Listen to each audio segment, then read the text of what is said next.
Hello friends, welcome to शुभारंभ। आज हम फ्रेंड्स बात करने वाले हैं सन की रेमेडीज़ के बारे में। और रेमेडीज़ की ज़रूरत हमें कब और क्यों पड़ती है। जब हमारी कुंडली में कोई भी प्लैनेट एफ्लिक्टेड हो जाए तो हमको इन रेमेडीज़ की ज़रूरत पड़ती है।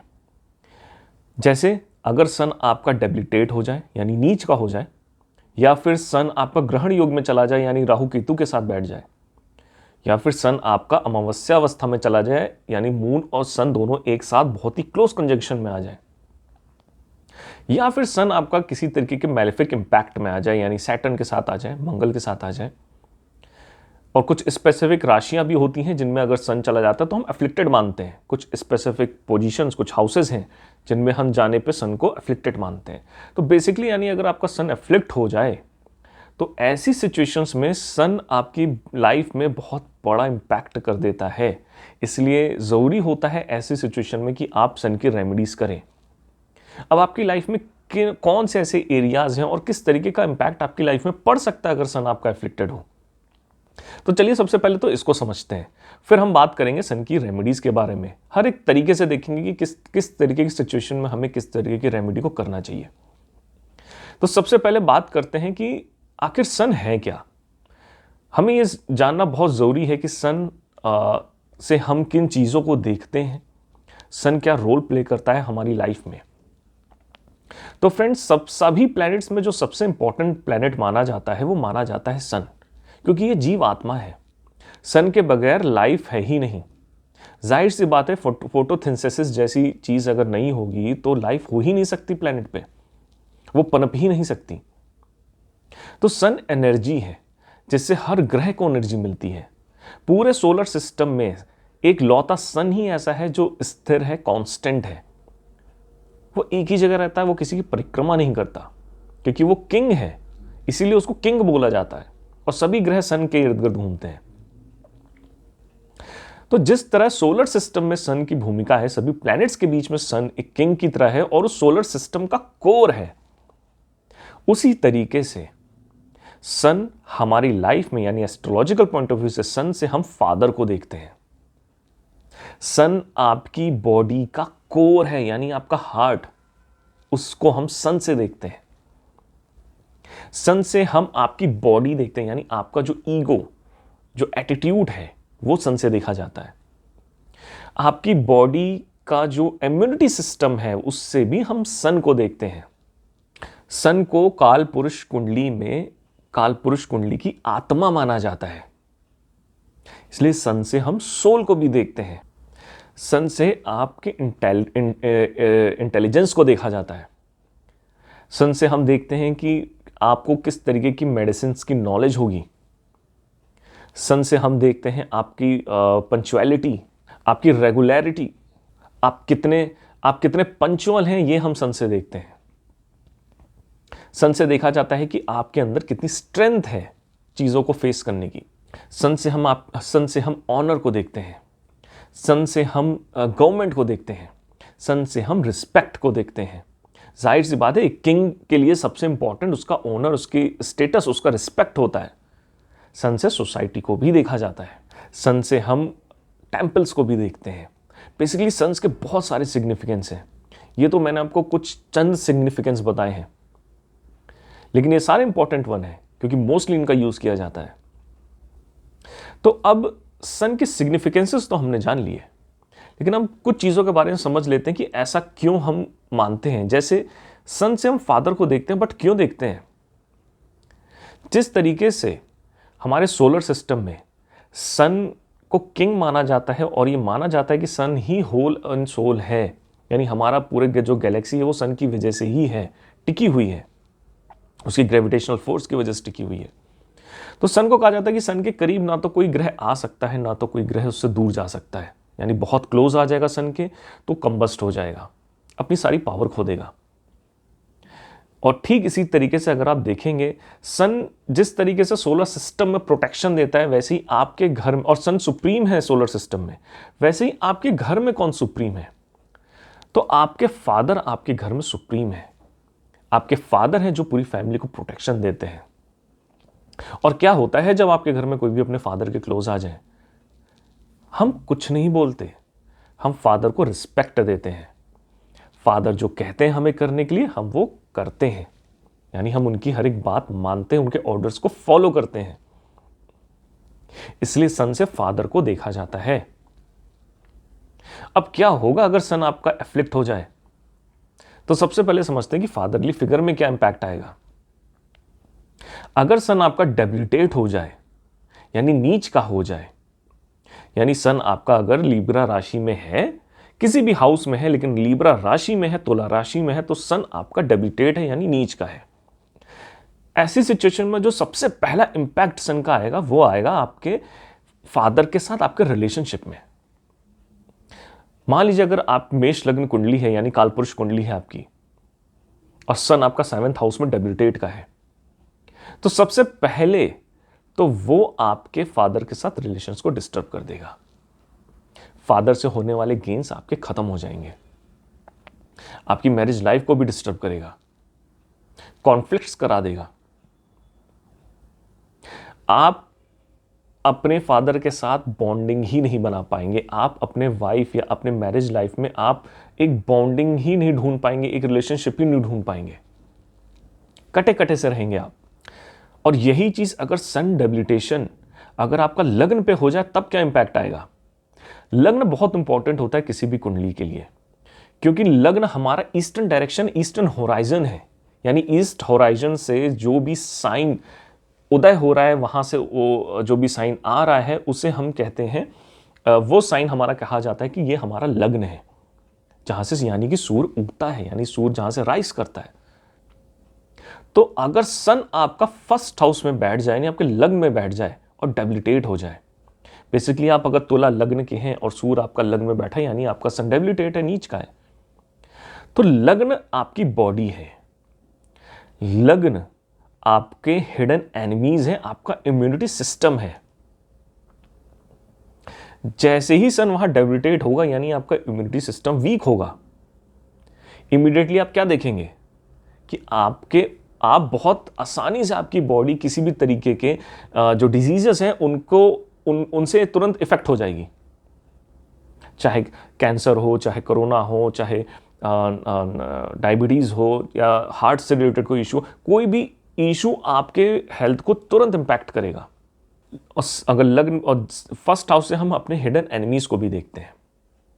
अब फर्स्ट हाउस में अगर तुला यानी तुला लग्न में अगर सूर्य लग्न में बैठा है और नीच का है, तो आपको अपने हिडन एनिमीज से बहुत नुकसान झेलना पड़ेगा, आपको हमेशा फाइनेंशियल लॉसेस फेस करने पड़ेंगे।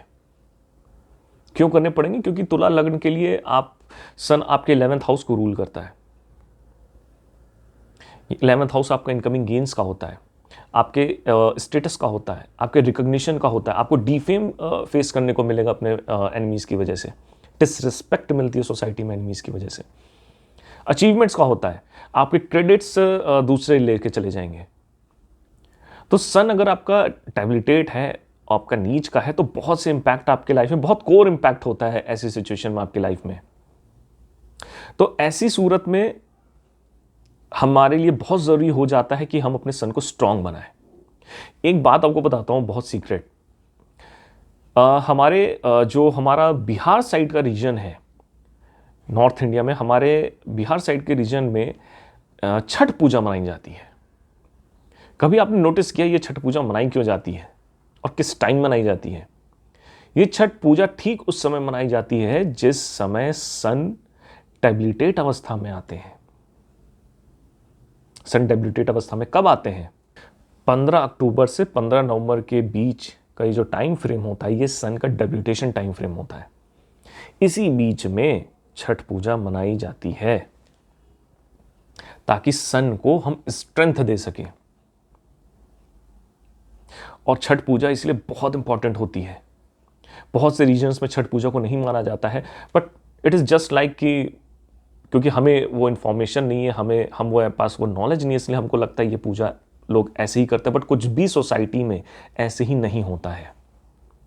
हर चीज़ के पीछे एक बहुत ही इंपॉर्टेंट रीज़न होता है और हर एक चीज़ एस्ट्रोलॉजिकली कनेक्टेड होती है। बस हमें नॉलेज नहीं है तो हम सोचते हैं एस्ट्रोलॉजी से कुछ भी कनेक्शन नहीं है।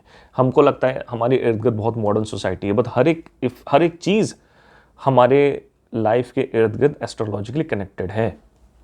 जैसे कि मैंने अभी अपने लास्ट वीडियो में आपको बताया, महाभाग्य योग में मैंने आप लोगों को एक चीज़, उसमें जिन लोगों ने भी पूरा वीडियो देखा होगा उन्होंने देखा होगा कि मैंने बताया सबसे मॉडर्न कंट्री, सबसे पावरफुल कंट्री यानी यूनाइटेड स्टेट्स ऑफ अमेरिका भी एस्ट्रोलॉजी को किस तरह फॉलो करता है।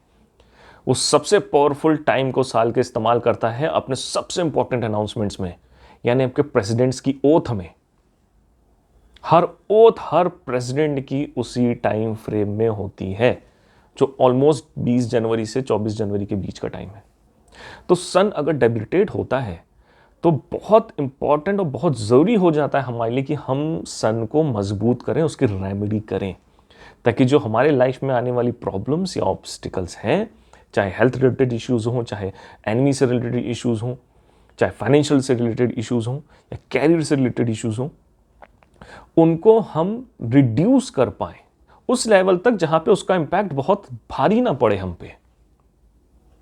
और एक सच और आपको समझना जरूरी है, अगर आप एस्ट्रोलॉजी को फॉलो करते हैं तो एक चीज आपको समझना बहुत जरूरी है, इवेंट्स हम लेके बॉर्न होते हैं, यानी जब हम बॉर्न होते हैं उस टाइम ही ये डिसाइड हो जाता है हम किस जगह पैदा होंगे, किस समय पैदा होंगे, कब हम इस दुनिया से जाएंगे, किस टाइम पे जाएंगे, और हमारे लाइफ के मेजर इवेंट्स जो पिछले लाइफ के हिसाब से हमारे कार्मिकली इवेंट्स हों, यानी कुछ पेंडिंग कर्मास हो गए, कुछ पेंडिंग मिस्टेक्स हो गई, उन सबको हमें भोगना पड़ता है इसी लाइफ में। तो वो जो कार्मिक इवेंट्स होते हैं वो बहुत इंपॉर्टेंट होते हैं और वो इवेंट्स हो के ही रहेंगे। तो एस्ट्रोलॉजी से आप अगर ये सोचते हैं कि रेमेडीज करके या कुछ भी और करके मैं अपने उन इवेंट से ही बच जाऊंगा, तो ऐसा नहीं है। इस गलतफहमी में मत रहिए। अगर कोई एस्ट्रोलॉजर ऐसा आपको बोलता है तो वो एस्ट्रोलॉजर है ही नहीं। कोई भी इंसान नेचर से बड़ा नहीं हो सकता, नेचर से पावरफुल नहीं हो सकता। हम बॉन्ड हैं नेचर के उन इवेंट्स को फेस करने के लिए। तो इवेंट्स तो घटेंगे ही घटेंगे आपकी लाइफ में, बस आप क्या करते हैं, कैसे उस ग्रह को जो आपसे नाराज है आप उसको प्रसन्न कर सकते हैं, आप उस इवेंट को किस लेवल तक रिड्यूस कर सकते हैं, बस ये हम एस्ट्रोलॉजी के थ्रू कर सकते हैं। किस लेवल तक उस होने वाले इवेंट को हम रिड्यूस कर ले जाएं, बट इवेंट तो घटेगा, भले उसका छोटा इंपैक्ट हो। तो बस ये इस सोच के साथ एस्ट्रोलॉजी को हमें फेस करना चाहिए। ज्योतिष का मतलब ही होता है फ्रेंड्स ईश्वर की ज्योति, यानी द लाइट ऑफ गॉड। तो ज्योतिष आपको सिर्फ होने वाली चीजों से आपको अवगत कराती है। ज्योतिष आपको हमेशा होने वाले फ्यूचर से अवगत कराती है। ज्योतिष आपको आपके पास्ट से रूबरू कराती है। और ज्योतिष कि अगर आपको नॉलेज है या आपको कहीं से कोई सपोर्ट या हेल्प मिल जाती है तो आप अपने होने वाले इवेंट्स को खाली एक लेवल तक रिड्यूस कर ले जाते हैं, और वो भी बहुत होता है, बहुत मेजर इंपैक्ट प्ले करते हैं ये। कुछ परसेंट भी अगर आपने अपने इवेंट्स को रिड्यूस कर लिया तो बहुत भारी चेंजेस आप कर सकते हैं, बहुत फ़ायदा हो सकता है इससे आपको। इसलिए रेमेडीज़ बहुत इंपॉर्टेंट होती हैं। तो ये थी फ्रेंड्स, सन अगर आपकी कुंडली में डेबिलिटेट होता है तो क्या क्या इंपैक्ट आपकी लाइफ में होंगे। अब ऐसी सूरत में आपकी रेमेडी क्या है वो समझिए। तो ऐसी सूरत में आपको स्पेशली हर रविवार, हर संडे आपको मॉर्निंग में उठना है और उगते हुए सूर्य को जल देना है। एक चीज यहां पे ध्यान रखने वाली बात है, उगते हुए सूर्य को जल देना है।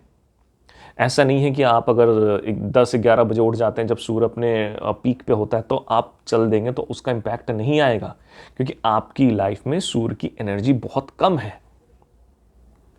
तो आप जब सूर्य राइज कर रहा होता है उस टाइम पीरियड में आपको जल देना है।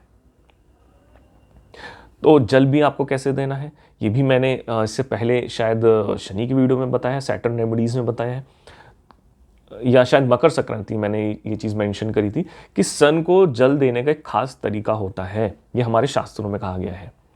तो आप जब पानी लेते हैं तो उसमें आपको लाल रोली डालनी है, लाल कलर का फूल डालना है, थोड़ा सा आपको चावल उसमें डालना है, और तब आप सूर्य को जल देंगे।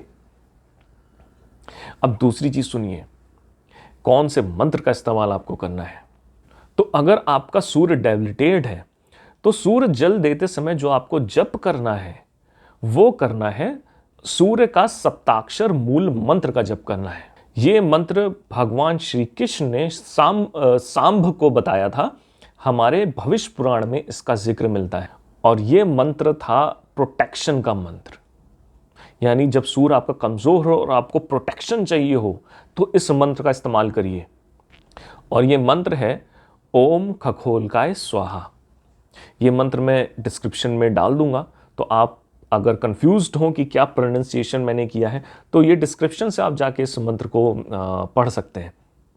ओम खगोलकाय स्वाहा ये मंत्र, ये भविष्य पुराण में मेंशन्ड है। ये पूरी कहानी मेंशन है कि कैसे श्री कृष्ण भगवान ने शाम को क्या क्या बताया, क्या घटा, और ये मंत्र उन्होंने स्पेसिफिकली दिया इस प्रोटेक्शन के लिए। तो अगर आपका सूर्य डायबिटेट है तो आप इस मंत्र का इस्तेमाल करिए, ओम खगोलकाय स्वाहा का। तो इससे आपके सूर्य को बहुत एनर्जी मिलेगी। और अगर आपने कहीं से दीक्षा ले रखी हो या आपने किसी गुरु ने आपको सूर्य से रिलेटेड कोई मंत्र दिया हो तो भी आप उस मंत्र को ही फॉलो करेंगे। यानी अगर गुरु ने आपको कोई मंत्र दिया है या दीक्षा आपने ली है तो आप उस मंत्र को ही इस्तेमाल करेंगे अपने सूर्य जल देते समय। तो ये तो था फ्रेंड्स हमारा अगर सूर्य डेबिलिटेट हो तो हमें क्या करना है। अब हम बात करते हैं कि अगर सूर्य आपका ग्रहण अवस्था में चला जाए, यानी सूर्य के साथ राहु या केतु बैठ जाए, तब क्या इंपैक्ट होता है आपकी लाइफ में। अगर सन आपका राहु या केतु के साथ बैठता है, ग्रहण अवस्था में, ग्रहण योग में आ जाता है, तो ये आपको पहले तो घर से रिलेटेड प्रॉब्लम्स दे देगा। बेसिकली घर से आपको दूर कर देगा, घर में आपको सुख शांति नहीं बनने देगा। ऐसा योग घर में शोक दे देता है। अगर आपका सन राहु कॉम्बिनेशन बन रहा है तो आप नोटिस करिए कि क्या आपके घर में किसी तरह की कोई ट्रेजेडी हुई, किसी तरह की कोई ऐसी घटना हुई जिससे घर में बहुत शोक का माहौल बन गया हो। आप नोटिस करिए, ऑब्जर्व करिए अपनी लाइफ। अगर ग्रहण योग आपकी कुंडली में है तो ये आपको अग्नि और इलेक्ट्रिसिटी दोनों से प्रॉब्लम देगा, भय की अवस्था बना देगा। यानी कुछ ना कुछ घटता रहेगा अग्नि से और इलेक्ट्रिसिटी से रिलेटेड। ऐसा योग अगर आपके इस योग में यानी सन और राहु के ऊपर अगर आपके बृहस्पति की दृष्टि नहीं पड़ रही है तो ये योग आपको संतान प्राप्ति में भी प्रॉब्लम दे देगा। क्योंकि बहुत कम लोग जानते हैं कि सूर्य से संतान को भी देखा जाता है, क्योंकि हर आत्मा सूर्य का ही अंश है। प्लस ये ग्रहण योग आपको डिफेम और आपको डिसरिस्पेक्ट भी दे देता है सोसाइटी से। यानी अगर ये योग कहीं आपका 10th हाउस में बन जाए या फिर मकर राशि में बन जाए तो ये योग आपको आपके वर्किंग प्लेस में डिफेम दे देगा।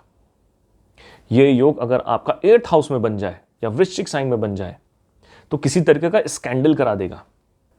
ये योग अगर आपका 7th हाउस में बन जाए तो आपको मैरिज से रिलेटेड प्रॉब्लम्स क्रिएट कर देगा। 6th हाउस में बन जाए तो जो भी आपके लीगल आपके जो केसेस हैं या लीगल आपके जो भी जिस भी तरीके से आप अगर कोई लीगल फाइट लड़ रहे हैं तो आपको उसमें हार का सामना करना पड़ेगा। डिपेंड करता है, और भी बहुत सी चीज़ें डिपेंड करती हैं, बट मैं आपको एक ब्रॉड वे बता रहा हूं देखने का कि सन राहु कॉम्बिनेशन। अब ये यहाँ पे बहुत सी चीज़ें मैटर करेंगी कि कौन से ग्रहों की दृष्टि पड़ रही है, प्लस क्या यहाँ पे नीच भंग राजयोग बन रहा है कि नहीं, क्या नवमांश में सन की पोजीशन क्या है, यानी आपके D9 चार्ट में सन की पोजीशन क्या है। अगर D9 चार्ट में सन आपका उच्च का हो गया तो बात फिर अलग है, तो सिचुएशन ही बदल जाएगी पूरी। लेकिन बहुत सारे एस्पेक्ट होते हैं देखने के, लेकिन अभी एक ब्रॉड वे में खाली हम देख रहे हैं कि मोटा मोटा अगर सन के कॉम्बिनेशन बन रहे हैं तो आपकी लाइफ में क्या क्या इवेंट्स हो सकते हैं। अपनी लाइफ ऑब्जर्व करिए, देखिए आपकी लाइफ में किस तरह के इवेंट्स हुए हैं। तो अगर सन और राहु का ये ग्रहण योग बन रहा है तो ऐसी सिचुएशन में फिर आपको किस तरीके की रेमेडी करनी चाहिए। तो महाभारत में श्री कृष्ण भगवान ये चीज कहते हैं कि सूर्य जो है वो पुत्र का कारक है और स्वर्ग का द्वार है। और अगर आप अपने शत्रु और ऋण या फिर पुत्र और वेल्थ प्राप्ति करना चाहते हैं और आपका सूर्य ग्रहण अवस्था में है तो आपको आदित्य हृदय स्तोत्र का पाठ करना चाहिए। यानी अगर आपका सूर्य राहु केतु के साथ बैठ गया तो आप किस तरह अपने सूर्य को उस एक्लिप्स से बाहर ला सकते हैं? तो वो है आदित्य हृदय स्तोत्र। इसका पाठ करने से सूर्य आपके इस ग्रहण की स्थिति से बाहर आ जाएंगे और आपको बेटर रिजल्ट आने स्टार्ट हो जाएंगे। बट इवेंट्स होंगे, फॉर एन एग्जाम्पल की इश्यूज होंगे, बट वो इश्यूज इतने बड़े नहीं होंगे कि आपकी लाइफ में कोई मेजर इफेक्ट आए। और ये जो रेमेडी है, ये महाभारत की रेमेडी मैं आपको बता रहा हूं। अब अगर सन आपका एफ्लिक्टेड है, यानी कि अगर सन आपका शनि के साथ बैठ जाए, तो आपका सन एफ्लिक्ट हो जाएगा, क्योंकि आपको पता है कि शनि देव जो है वो सूर्य के ही पुत्र हैं। ऐसी सूरत में सन आपको कैरियर से रिलेटेड प्रॉब्लम दे देंगे। अगर ऐसा एफ्लिक्टेड सन आपकी कुंडली में है, ऐसा कॉम्बिनेशन आपकी कुंडली में है, तो शनि कभी भी आपके सन को स्टेबल नहीं होने देंगे। यानी ये योग आपको कैरियर में इंपैक्ट करेगा, चेंज कराएगा। हर 2 साल 3 साल में आपको जॉब चेंज करा देगा। आपके बॉसेस के साथ आपके संबंध नहीं अच्छे बनने देगा।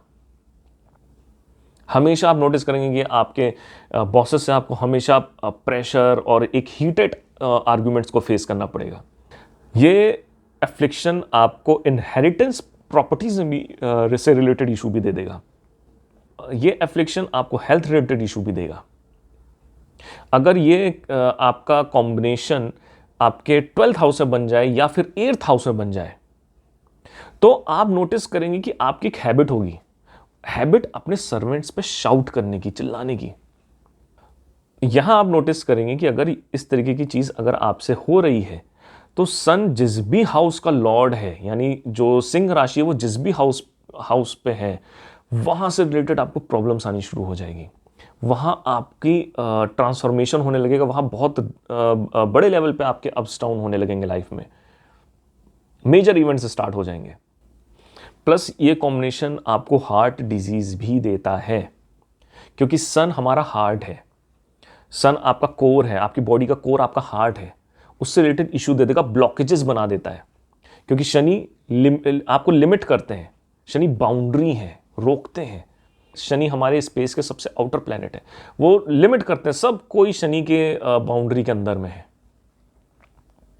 तो ब्लॉकेजेस की स्थिति बना देते हैं यहां पे शनिदेव, तो हार्ट से रिलेटेड प्रॉब्लम्स को फेस करना पड़ जाता है। तो ऐसी सूरत में अगर आपका सन एफ्लिक्ट हो जाए, तो आपको क्या करना चाहिए? और स्पेशली इस एफ्लिक्शन में सैटर्न का ही इस्तेमाल कर रहा हूं, क्योंकि मेन जो एफ्लिक्शन सन को आएगा वो सैटर्न से ही आएगा। बाकी तो राहु केतु भी एफ्लिक्शन के ही उसमें आते हैं, बट वो एक योग स्पेसिफिक बन जाता है, उसको एक अलग नजरिए से ही देखा जाता है। तो यहां पे अगर आपका सन और सैटर्न का कॉम्बिनेशन बन रहा है, तो आपको क्या करना चाहिए? तो आपको रेमेडी के तौर पे हर साल मकर संक्रांति के दिन रुद्रा अभिषेक करवाना चाहिए। ये स्पेसिफिकली रेमेडी इसलिए क्योंकि वो टाइम पे सूर्य उत्तरायण होते हैं, वो टाइम पे सूर्य अपनी पावर को गेन करना स्टार्ट करते हैं। वो बहुत स्पेसिफिक दिन होता है, बहुत इंपॉर्टेंट दिन होता है। अगर आपने मकर संक्रांति की वीडियो नहीं देखा, आप एक बार देखिए, जस्ट फॉर द नॉलेज देखिए। वैसे तो मकर संक्रांति निकल गई, बट फिर भी वो नॉलेज बहुत इंपॉर्टेंट है। और आप किस दिन और ऐसे कौन से दिन है जब आप रुद्राभिषेक करा सकते हैं? तो वो है आपके महाशिवरात्रि के दिन आप रुद्राभिषेक कराइए, या फिर आप किसी भी संडे को ले सकते हैं, बट इट डिपेंड्स कि उस समय सूर्य का ट्रांजिट किस राशि के ऊपर चल रहा है। ये बहुत इंपॉर्टेंट है देखना।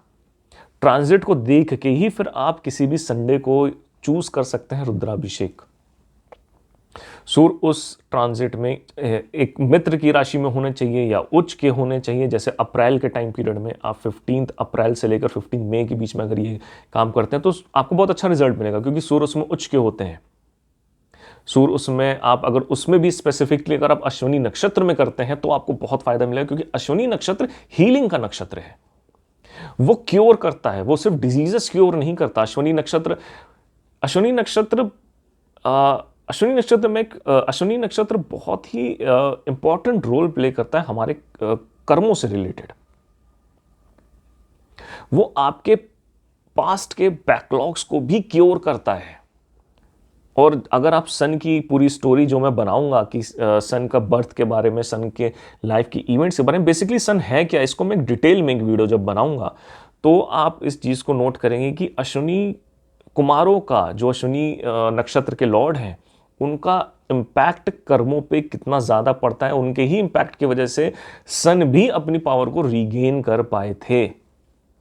तो अश्विनी नक्षत्र सिर्फ आपके हेल्थ इश्यूज को क्योर नहीं करता, बल्कि वो आपके कार्मिक इश्यूज को भी क्योर करता है। इसलिए वो टाइम पे भी रुद्राभिषेक करना बहुत सूटेबल होगा आपके लिए। तो आप एक स्पेसिफिक टाइम देखिए, आप उसको चूज कर सकते हैं, बट कुछ ये मैंने जो आपको बताया कि ये स्पेसिफिकली बहुत इंपॉर्टेंट दिन होते हैं जिस समय आप अगर रुद्राभिषेक करते हैं तो आपके जो अफ्लिक्टेड सन है उसको बहुत ज़्यादा सपोर्ट मिलता है। अब बात करते हैं हम सन और मून के बारे में। यानी सन और मून का कॉम्बिनेशन अगर आपके, यानी ये युति में आ जाए, कंजंक्शन में आ जाए, क्लोज डिग्री, बेसिकली 3 डिग्री अगर ये आपके क्लोज कंजंक्शन में आ गए, यानी 0 से लेकर 3 डिग्री के डिफरेंस, यानी ये 3 डिग्री के डिफरेंस में अगर मून सन के पास आ जाए तो ये अमावस्या योग बना देता है। अब ये योग अगर बनता है तो आपके लाइफ में क्या इवेंट्स होंगे? तो सबसे पहले यहाँ पे जो सबसे पहला मेजर इवेंट होगा वो है सूर्य आपकी आइस। चंद्र और सूर्य को ईश्वर की 2 ज्योतियां माना जाता है, 2 आइज माना जाता है। सूर्य प्रकाश है, यानी आइज मतलब आप अगर देख रहे हैं, जो एनर्जी है आपके अंदर, देखने की एनर्जी सन है। और एस्ट्रोलॉजिकली हम एक आंख को चंद्र से देखते हैं और एक को सूर्य से देखते हैं। तो अगर ये कॉम्बिनेशन आपके कुंडली में बनता है तो आपको आईसाइट से रिलेटेड प्रॉब्लम हो जाएगी, आईसाइट वीक हो जाएगी, या आई से रिलेटेड कोई और इशू हो जाएगा, क्योंकि आईसाइट की इम्यूनिटी आपकी यहां पे वीक हो रही है। सन आपका सोल है, मून आपका पास्ट लाइफ है। यहां पे अगर ये कंजंक्शन बनता है तो आपके ये कंजंक्शन किसी भी हाउस में बन गया तो वहां पे आपको उस हाउस से रिलेटेड दोष लग जाएगा। बेसिकली अगर ये चीज आपकी 9th हाउस में बन जाए तो आपको पितृदोष लग जाएगा, 2nd हाउस में बन जाए कुल दोष लग जाएगा। ये कंजंक्शन, वैसे तो कहा जाता है सूर्य चंद्र यानी दोनों में बहुत मैत्री होती है, लेकिन क्लोज कंजंक्शन सूर्य के साथ किसी भी ग्रह का बहुत डेडली होता है। ये कॉम्बिनेशन आपको आपके फादर के साथ रिलेशनशिप में भी प्रॉब्लम करता है। और कहीं ये कॉम्बिनेशन बनने में अगर सन या मून दोनों में से किसी का भी, कोई भी अगर अपनी नीच राशि में चला जाए तो पिता का सुख भी नहीं लेने देता, क्योंकि मून हैप्पीनेस है, सन फादर है। फादर की हैप्पीनेस ही खत्म हो जाएगी, आपको वो सुख ही नहीं मिलने देगा। चाहे आप अर्ली एज में, अगर ये कॉम्बिनेशन आपका वृश्चिक राशि में बन जाए तो आप नोटिस करेंगे कि अर्ली एज में या तो अपने फादर से दूर हो गए या फादर का साथ छूट गया। ये कॉम्बिनेशन आपके घर में सुख शांति को भंग कर देगा। 4th हाउस में बन गया तो आपके घर में हमेशा कोई ना कोई वजह से, किसी ना किसी वजह से कलह होती रहेगी, सुख शांति मेंटेन नहीं हो सकती, क्योंकि आपका मून आपका माइंड है, वो पीस डिस्टर्ब हो गई। और सन की एक सबसे खास बात होती है, सन जहां भी बैठता है उस हाउस का एक सिग्निफिकेंस वो डिस्ट्रॉय कर देता है, चाहे उच्च का ही सन क्यों ना हो। आप कभी भी नोटिस करके देखिए, आप एक दिया लीजिए, उसको आप रख के देखिए, वो अपने इर्द गिर्द हर जगह रोशनी कर देगा, लेकिन जिस जगह वो रखा गया है वहां अंधेरा छूट जाता है। यानी एक पार्ट उस हाउस का सिग्निफिकेंस का सूर्य डिस्ट्रॉय जरूर कर देगा। ये कॉम्बिनेशन अगर आपका 5th हाउस में बन जाए तो संतान प्राप्ति में दिक्कत कर देगा। तो सूर्य और मून का ये अगर ये कॉम्बिनेशन आपका बन रहा है तो इसका एक चीज और यहां पे जो दिखती है वो ये दिखती है कि कहीं ना कहीं अगर ये कॉम्बिनेशन आपका 8th हाउस में बन जाए तो इसका मतलब कि आपके पितृ आपसे सपोर्ट मांग रहे हैं, हेल्प मांग रहे हैं। एक कार्मिक कनेक्शन जिसे आपको फुलफिल करना ही करना है, यानी अपने पितरों के लिए आपको कुछ ना कुछ करना ही है। अमावस्या वैसे भी पितरों का दिन होता है। तो यहां पे अगर सन और मून आपके अमावस्या योग में है और 8th साइन में बन जाए या 12th साइन में बन जाए, यानी मीन राशि में बन जाए, 12th हाउस में बन जाए या 8th हाउस में बन जाए, तो ये आपको आपके पितरों के लिए डिमांड करेगा। यानी आपको अगर इस योग से बचना है तो इसका सबसे पावरफुल रेमेडी यही होती है कि आप तर्पण करें। अब हर अमावस्या को तर्पण की क्रिया होती है जो हम अपने एंसेस्टर्स के लिए करते हैं, उनको जल देना, उनको खाना खिलाना। तो वो आप अपने जो भी आपके पंडित हों, जो पुरोहित हों, आप उनसे बात कर सकते हैं और तर्पण हर अमावस्या के दिन आप करना शुरू कर दीजिए और देखिए आपकी लाइफ में मिरेकल लेवल पे चीज़ें बदलेंगी। वैसे भी अमावस्या योग अगर आपकी कुंडली में बन रहा है तो भी आप तर्पण की जो क्रिया है उसको आप कर सकते हैं। तर्पण की रेमेडी आप इस्तेमाल कर सकते हैं हर अमावस्या के दिन, चाहे किसी भी हाउस में हो, लेकिन स्पेशली अगर 8th हाउस में है तो ये तो, या 12th हाउस में है तो ये तो फिर आपको करना ही करना है। प्लस सूर्य और चंद्र का ये अमावस्या योग फ्रेंड्स अगर 4th हाउस या 9th हाउस में बन रहा है, क्योंकि ये आपको आपके पास्ट से जोड़ता है, आपके पास्ट लाइफ के मिस्टेक से जोड़ता है। तो इसका सीधा सा मतलब होता है कि आपने अपने पास्ट में अपनी मदर की रिस्पेक्ट नहीं करी या अपने फादर की रिस्पेक्ट नहीं करी, इसलिए ये योग उन हाउसेस में गया है। तो ऐसी सिचुएशन में ये योग आपको प्रेजेंट लाइफ में भी एक मन मुटाव की स्थिति बना के रखता है। अपने अगर 4th हाउस में तो मदर के साथ मन मुटाव की स्थिति बना देगा, अगर 9th हाउस में तो फादर के साथ बना देगा। तो इसका रेमेडी क्या है? इसका रेमेडी है कि आपको चाहे कितना ही मनमुटाव हो, आपको अपने फादर के पैर छूने हैं, उनका आशीर्वाद लेना है। जितना आप पैर छुएंगे, जितना उनका आशीर्वाद मिलेगा, ये योग का स्ट्रेंथ उतना ही कमजोर होता जाएगा और आपकी लाइफ में चीजें उतनी ही आसान होती जाएंगी, उतना स्ट्रांग होगा आपका सूर्य। रिस्पेक्ट बहुत इंपॉर्टेंट है। देखिए, ऑनर, सूर्य से ऑनर देखा जाता है, रिस्पेक्ट देखी जाती है। तो आपको मून के साथ कनेक्शन का सीधा मतलब है कि आपने पास्ट लाइफ में अपने घर से रिलेटेड कोई ना कोई तो गलती करी है, तो आपको रिस्पेक्ट देनी बहुत जरूरी है अपने मदर और फादर को। और ये योग कॉम्बिनेशन में आना बहुत सारे सिग्निफिकेंसेस को दिखाता है, बहुत सारे तरीके के इवेंट्स को दिखाता है। अलग अलग हाउसेस में अलग अलग इवेंट्स होते हैं, अलग अलग नक्षत्रों में इसके अलग अलग मायने बदल जाते हैं और नक्षत्रों में भी पदाओं में इसके मायने बदल जाते हैं कि किस पद में ये योग गया है। बट उतनी डिटेल में हम चूंकि वीडियो बना नहीं सकते, इसलिए एक ब्रॉड वे में आपको बता रहा हूं कि कुछ स्पेसिफिक हाउसेस, वहां पे अगर ये रेमेडीज, इससे रिलेटेड रेमेडीज करते हैं, उस हाउस से रिलेटेड रेमेडीज करते हैं, तो आपको बहुत अच्छा इंपैक्ट मिलेगा। क्योंकि इस योग का सीधा सा मतलब आपके पास से है जो आप गलत कर आए हैं। ये योग अगर आपके 2nd हाउस में बन जाता है, यानी आपके फैमिली हाउस में बन जाता है, तो हेल्प करिए लोगों की, अपने फैमिली मेंबर्स की हेल्प करिए, वही आपकी रेमेडी है। अगर ये योग आपका बन जाता है 12th हाउस में तो आपसे डोनेशन मांगेगा, डोनेशन करिए, डोनेट करिए। ये योग अगर आपका 5th हाउस में बनता है तो मूर्ति स्थापित कर दीजिए, किसी सूर्य देव की मूर्ति स्थापित करिए किसी भी टेंपल में ले जाके।